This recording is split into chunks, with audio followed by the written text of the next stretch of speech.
What's up YouTube, Dale here from Zephyr War Games, and today I am bringing you an update to the Ghost Rare collection. Now these are the final 9 cards that keeps this collection up to date for all of the English prints. I'm going to take you through them, go through all of the imperfections, all of the benefits for the cards as well. I'll even try and estimate some of the prices that have been going around because they do fluctuate up and down, but I just thought I'd give you an update. If you want to see all of the other ghosts, there is another video on the channel. I will try and put the link in the description below, so you do not miss that as well. And then you can keep up to date with everything that goes on as this collection grows. So, we'll start off with the first brand new card, and the first one is, of course, Eye of Tomius. Now, the one thing that I don't like about the most modern Ghost Rares is they seem to have no depth in the artwork. And what I mean by that is what made the Ghost Rares so cool, and I'll try and be gentle, I'm not going to do this on every single one of them. But the Eye of Tomius one is actually really clean. There's no really imperfections or issues with it, which is a shame that the better ones or the more sought after ones are the ones with the imperfections. It's still really cool, but you can see that there's definition from the background to the monster or the background to the main artwork, but there's no differentiation or change in depth. Like if you look at some of the previous ones, like the fang would be at the front, the head would be in the middle, and then the background would be in the background, so it looked like it had additional depth. So that one sits at around about £35 on the trade group, so you'd be able to pick that up quite nicely and easily. Another one that has very few imperfections, and you'll start seeing the imperfections the later we go on, is the Red Dragon Archfiend. So again, looks really cool. I feel with this that the wings could have been pushed further back and the head could have been brought further forward. Just to give it, like when you tilt it or tweak it, it would have a bit of movement. But I feel that might be down to like budget expectations and changes to the Ghost Rares. Then, of course, you've got Blue Eyes Ultimate Dragon again. So I believe the Red Dragon Archfiend is about £60. Same with Dark Arm Dragon. And I believe this is also like £50, £60. Again, it's a really cool card to get, especially if you're a Blue Eyes fan. There's a couple of little imperfections, so I'll try and zoom in if the... but you can see like these little black dots along the top. So these are some of the imperfections that you'll get on some of them. I believe the American ones were actually a lot better for that kind of control. Unfortunately, we didn't get that. You got Ra's Fear Mode. Again, I believe this is like £50 card. You can pick this up quite nicely if you wanted to get a playset. Sometimes they'll even drop to 40. It looks really cool. It's got the nice glow around it, which does give it a bit of depth and like a break from the background, which is really cool. Then Dark Arm Dragon. I really like this one. I think this one looks really cool. Again, I feel that it could have had better depth. Like I feel that the top of the tail could have been further back, the arm could have been further forward, and the head could have sat in the middle. But again, I like the glow around him, and it does look really cool as a Ghost Rare. Cyber Dragon. Again, I feel that Cyber Dragon looks pretty awesome as a Ghost Rare. I would have liked the alternate art, but that's just me because I personally like the alternate art.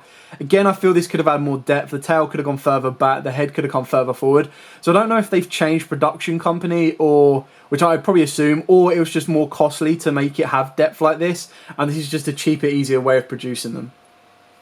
I'm going to save my favourite till last, so we'll go with Red Eyes Black Dragon.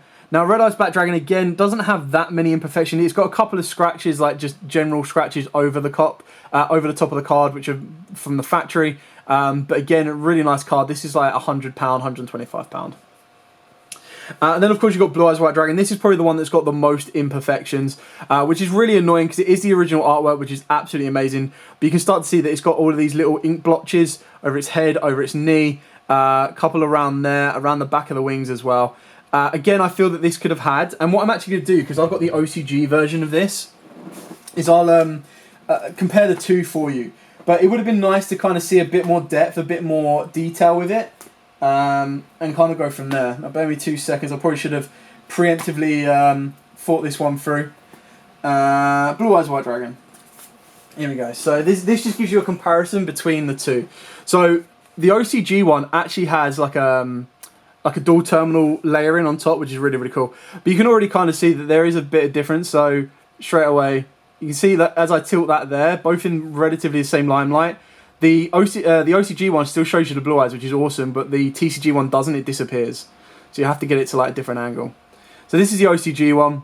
again, you can kind of see that it's got that rainbow effect on top, which is that's not the sleeve, that is legit the card. And then you can see there's more detail in the background, so that when you tweak it or tilt it, you can see that the head's on a different level, you can see the wings are on a different level, and then its eye glows. But then if you're trying to do it with this one here, it's just a lot more flat and a lot more difficult to do. Like, it's got the detail in the background, but it doesn't really separate itself from the front and the back. And then, of course, we're going to go with the best one around. So this is Dark Magician Girl. This one was specific. I paid quite a bit for this, just to kind of, A, it was Dark Magician, and B, to complete the collection. This one's really nice because it's got the circle in the background as well. Again, I still feel that it could have had a bit more depth to it. But this one you can see, like, the circle is melded with the background, whereas I think the circle could have been a different layer to the rest of it. But still love it. Still, like, I love the Ghost Rares. I think Ghost Rares are my favourite kind of ghosts out there. Ghost Rares are my favourite rarity out there. I really, really like them. I feel that they're quite unique to the game. The only thing that would make this, like, slightly better is I feel that Pokemon Full Arts are kind of like Ultimate Rares, so they have like depth and detail. And then I feel that you could also argue that if we got Full Arts, we'd be the same as every other like card game. Which I get that. I would love to see Full Arts, which is why I think Ghosts are just more unique to us as a Yu-Gi-Oh kind of collective. Anyway, I hope you like this update. It's just to quickly show you what the Ghost Rares are and going to give you a valuation of the prices. Blue Eyes is about 150 to about 200, depending on if you've got the blotches or not. And then that can give you an update to go for. Anyway, thank you so much for watching. A short, sweet, simple video. As absolutely always, guys, stay safe and happy dueling!